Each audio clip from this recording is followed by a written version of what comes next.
Hi friends, இன்றைக்கி நம்ம சேனலில் மைசூர் பாக்கு எப்படி செய்யுதுன்னு சொல்லிட்டு பார்க்க போகிறோம். இன்றைக்கி நம்ம பார்க்க போகிற மைசூர் பாக்கு பார்த்திங்கன்னா 3/4 பங்கு எண்ணெய், 1/4 பங்கு நெய், இதை வச்சு நம்ம இன்றைக்கி மைசூர் பாக்கு எப்படி செய்யுதுன்னு சொல்லிட்டு பார்க்க போகிறோம்.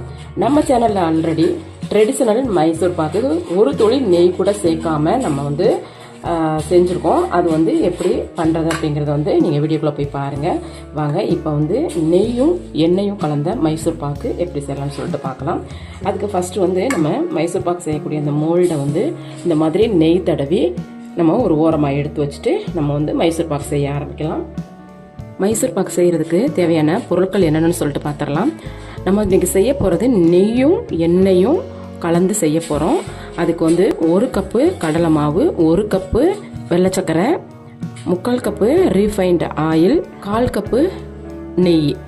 இதுக்கு மெஷர்மெண்ட் கப்பு பார்த்தீங்கன்னா இந்த கப்பு தாங்க நான் மெஷர்மெண்ட்டுக்கு எடுத்திருக்கேன். இதால் தான் நான் எல்லா பொருளுமே அளந்திருக்கேன். வாங்க இப்போ மைசூர் பாக்கு எப்படி செய்யலாம்னு சொல்லிட்டு பார்க்கலாம். அதுக்கு முதல்ல நம்ம எடுத்துருக்க கடலை மாவை நல்லா ஜலிச்சுக்கலாம். நான் எடுத்துருக்கிறது நம்பர் 1 குவாலிட்டி பிராண்டு தான் கடலை மாவு எடுத்திருக்கேன். நம்பர் 1 பிராண்டாக இருந்தாலும் அதில் எவ்வளோ கழிவு இருக்குது அப்படிங்கிறத நான் உங்களுக்கு காணிக்கிறேன். அதனால் எப்போ மாவு எடுத்தாலும் அதை முதல்ல ஜலிச்சுட்டு தான் நம்ம ஸ்வீட் செய்ய ஆரம்பிக்கணும். வாங்க இப்போ அதை ஜலிச்சுக்கலாம். மாவு சலிக்கிறதுக்கு ஒரு பவுல் எடுத்துட்டு அதில் ஒரு அரிக்கரண்டி வச்சுட்டு நம்ம எடுத்துருக்க 1 கப்பு மாவையும் இதில் சேர்த்துக்குவோம். சேர்த்துட்டு ஜலிச்சுக்கலாம்.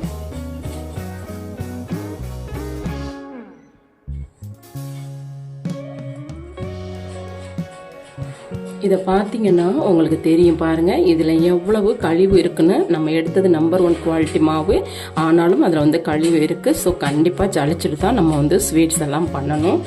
பாருங்கள், நம்ம எடுத்துக்கிட்ட 1 கப்பு மாவையும் நல்லா ஜலிச்சிட்டோம். மைசூர் பாக்கு எப்படி செய்யலாம்னு சொல்லிட்டு பார்க்கலாம். மைசூர் பாக்கு செய்ய ஆரம்பிக்கிறதுக்கு முன்னாடி நம்ம எடுத்துருக்க 3/4 கப்பு எண்ணெயவும் 1/4 கப்பு நெய்யவும் மைசூர் பாக்கு செஞ்சு முடிக்க வரைக்கும் அதை சூடு பண்ணிக்கிட்டே இருக்கணும். வாங்க இப்போ நம்ம முதல்ல இதை சூடு பண்ணிக்கலாம். ஒரு கடாயை அடுப்பில் வச்சு சூடானதும் நம்ம எடுத்துருக்க 3/4 கப்பு எண்ணெயை சேர்த்துக்கிடுவோம். 3/4 கப்பு எண்ணெய் கூட நம்ம எடுத்து வச்சிருக்க 1/4 கப்பு நெய்யை சேர்த்துக்கிடுவோம்.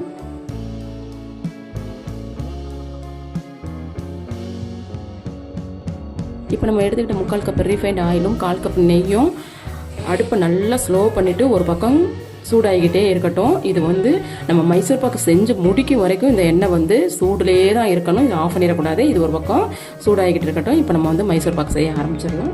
அதுக்கு ஒரு கடாயை அடுப்பில் வச்சு நம்ம எடுத்துக்கிட்ட 1 கப்பு வெள்ளை சர்க்கரையை சேர்த்துக்கிடுவோம்.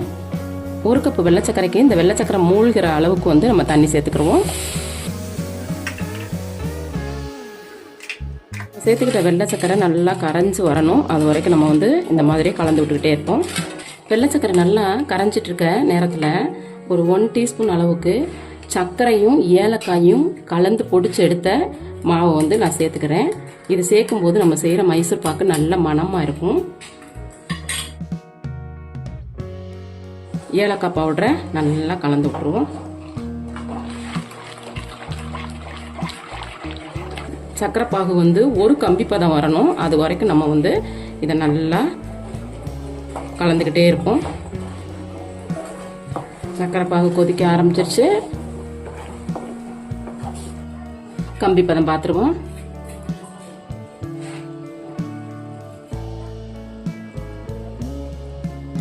பாருங்க, ஒரு கம்பி பதம் வந்துருச்சு. கரெக்டாக நமக்கு வந்துருச்சு.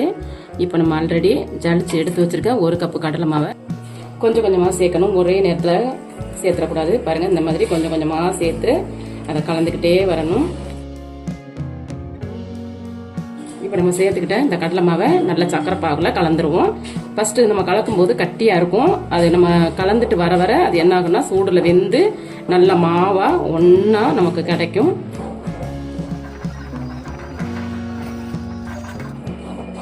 அடுப்பை குறைச்சி வச்சுட்டு தான் பண்ணணும். ஹை ஃப்ளேமில் வைக்கக்கூடாது. பாருங்கள், நமக்கு ஃபஸ்ட்டு சேர்க்கும் போது மாவு கட்டி கட்டியாக இருந்துச்சு இல்லையா, இப்போ ஒன்றா சேர்ந்து வருது. பாருங்கள், எண்ணெய் சேர்க்குற பக்குவம் வந்துருச்சு. எப்படி அப்படின்னா இந்த குமிழாக உடையுது பாருங்களேன். இந்த கன்சிஸ்டன்சி தான் நம்ம எண்ணெய் சேர்க்க வேண்டிய கன்சிஸ்டன்சி. இப்போ நம்ம எண்ணெய் பக்கத்தில் சூடு பண்ணிகிட்டு இருக்கோம் இல்லையா, அதில் ஒரு குழிக்கரண்டியாக எடுத்து நம்ம சேர்த்துக்குவோம்.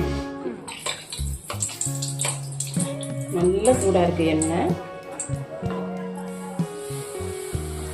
இந்த மாதிரி கொதிக்க கொதிக்க இருக்கணும். ரொம்பவும் கொதிச்சிடக்கூடாது. ரொம்ப கொதிச்சிருச்சு அப்படின்னா நம்ம இந்த விடும்போது அது வந்து அப்படியே கருக ஆரம்பிச்சிடும் மாவு. அதனால கரெக்டான ஒரு சூடில் வச்சு நம்ம கலந்துக்கிட்டே வரணும். இப்போ நம்ம சேர்த்த இந்த ஒரு கரண்டி எண்ணெயும் இந்த மாவு வந்து உள்ளே இழுத்துக்கிறோம். இழுத்த பின்னாடி நம்ம என்ன செய்யணும், மறுபடி ஒரு கரண்டி எடுத்து சேர்க்கணும். இதை வந்து ரிப்பீட்டடாக அந்த எண்ணெய் முடியும் வரைக்கும் நம்ம செய்யணும். அப்படி இல்லை அப்படின்னா இந்த நம்ம சேர்த்த எண்ணெய் வெளியில் கக்க ஆரம்பிச்சிச்சு அப்படின்னா நம்ம வந்து ஸ்டாப் பண்ணிடணும். அது வரைக்கும் நம்ம ஒரு கரண்டியாக சேர்த்துக்கிட்டே இருக்கணும். பாருங்கள், நம்ம இப்போ சேர்த்துக்கிட்ட எண்ணெய் வந்து உள்ளே இழுத்துருச்சு பாருங்கள். இப்போ இந்த சமயம் வந்து மறுபடியும் ஒரு குழிக்கரண்டி சேர்த்துக்கணும்.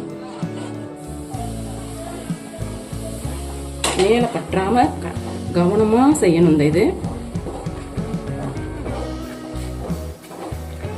ஒரு துளி நெய் சேர்க்காம மைசூர் பாக்கு எப்படி செய்கிறது ட்ரெடிஷனலாக அப்படிங்கிற வீடியோவும் நான் அப்லோட் பண்ணியிருக்கேன். அதையும் போய் பாருங்கள். நெய் வேண்டாம் அப்படின்னு நினைக்கிறவங்க வந்து அந்த வீடியோ பார்த்து அதுபடி நீங்கள் வந்து மைசூர் பாக்கு செய்யுங்க. பாருங்கள், 2வது கரண்டி எண்ணெயும் மாவு உள்ளே எடுத்துருச்சு. இப்போ மறுபடியும் எண்ணெய் சேர்த்துருவோம்.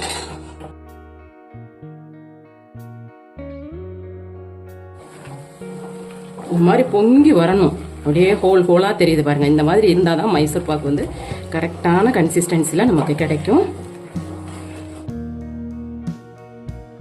நம்ம ஆல்ரெடி மைசூர் பாக்கு சேர்க்குற மோல்டு வந்து நெய் தடவி ரெடியாக வச்சுருக்கோம். ரெடியான உடனே நம்ம மாவு எடுத்து மோல்டில் சேர்த்துக்கிற வேண்டியதான். பாருங்கள், நம்ம சேர்த்துக்கிட்ட எண்ணெய் வந்து வெளியில் வர ஆரம்பிச்சிருச்சு. அவ்வளோதாங்க, இதுதான் கரெக்டான கன்சிஸ்டன்சி. அடுப்பு ஆஃப் பண்ணிடுவோம். பாருங்கள், நம்ம சேர்த்த எண்ணெய் ஃபுல்லாக வெளியில் வந்துருச்சு பாருங்கள்.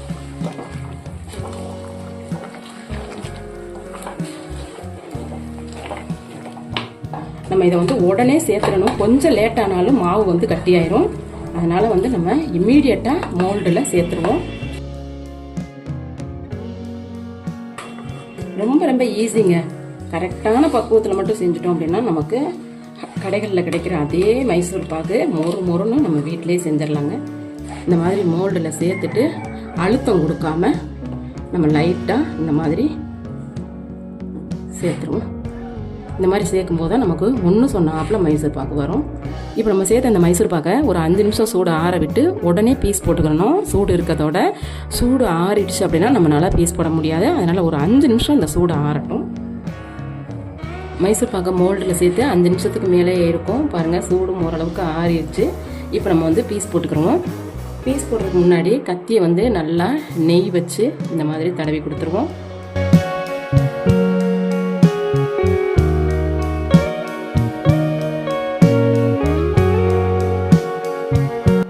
பாருங்கள், நம்ம நல்லா பீஸ் போட்டு எடுத்துட்டோம். இது நல்லா சூடு ஆறின பின்னாடி இதை மோல்டில் இருந்து நம்ம எடுத்துடலாம். பாருங்கள், சூடு நல்லா ஆறிடுச்சு. இப்போ இதை டீமோல்டு பண்ணிடுவோம். அதுக்கு ஒரு தட்டில் இந்த மாதிரி கமுத்திட்டு வீட்டுக்கு வச்சு இப்படி தட்டு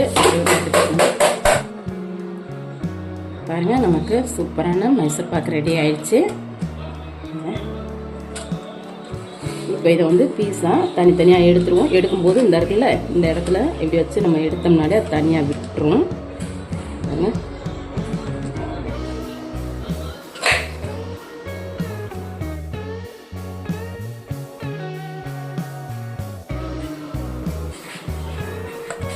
பாருங்க, நமக்கு எவ்வளோ சூப்பரான மைசூர் பாக்கு வந்து ரெடி ஆயிடுச்சுன்னு பாருங்க.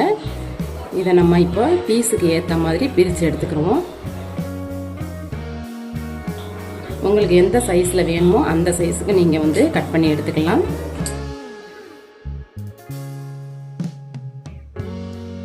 பாருங்க, நமக்கு இப்போ அருமையான நெய்யும் எண்ணெயும் கலந்த மைசூர் பாக்கு வந்து ரெடி ஆயிடுச்சு. இந்த தீபாவளிக்கு நீங்கள் இதே போல் செஞ்சு பாருங்கள். நான் பண்ணியிருக்க இந்த மைசூர் பாக்கு உங்களுக்கு பிடிச்சிருக்கு அப்படின்னா இந்த வீடியோக்கு ஒரு லைக் கொடுங்க. என்னுடைய சேனலை சப்ஸ்கிரைப் பண்ணுங்கள், கமெண்ட் பண்ணுங்கள், உங்கள் ஃப்ரெண்ட்ஸுக்கும் ஷேர் பண்ணுங்கள். மீண்டும் இது போல் நல்லதொரு ரெசிபியில் உங்களை சந்திக்கிறேன். அது வரைக்கும் நன்றி, வணக்கம்.